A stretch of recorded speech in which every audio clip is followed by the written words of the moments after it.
बेहतरीन drama serial for इस episode में आप देखेंगे कि कमाल की फूफो उसको कहती हैं कि बेटा ऐसा ना हो कि फिर दोबारा से किसी की बातों में आकर तुम इर्सा पर शक करो, क्योंकि ऐसा करना बिल्कुल भी ठीक नहीं है।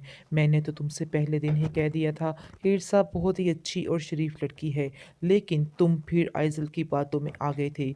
मैं तो पहले ही जानती थी कि आइजल कभी भी दिल से तस्लीम नहीं कर सकती है इर्सा को, और अब भी अगर वाइजल ये बातें कह रही है तो तुम उसकी बातें हरगिज़ ना मानना।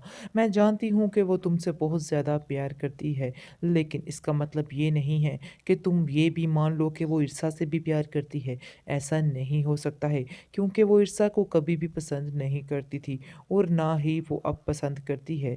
और कभी भी उसकी बातों पे यकीन मत करना, जो कुछ भी वो कहे। इसके बाद अब देखेंगे कि आइज़ल जो है अपने बाप को इस बात का यकीन दिलाती है और कहती है कि आप मुझे माफ़ नहीं कर सकते। मुझे ऐसा लगता है कि जैसे आपने मुझे दिल से माफ़ नहीं किया है।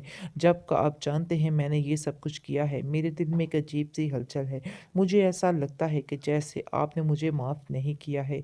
इस पर कमाल कहता है, जो कुछ तुमने किया था वो वाक़ई में माफ़ी के काबिल नहीं था, और मुझे यकीन ही नहीं हो रहा था कि मेरी बेटी इस कदर घटिया हरकत कर सकती है, इस कदर नीचे गिर सकती है।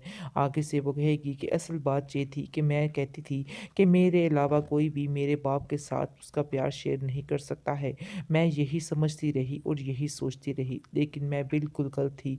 मैंने गलत समझा था, क्योंकि मैं नहीं जानती थी कि आपकी ज़िंदगी में ईर्षा का भी वही मुकाम है जो मुकाम मेरी माँ का था।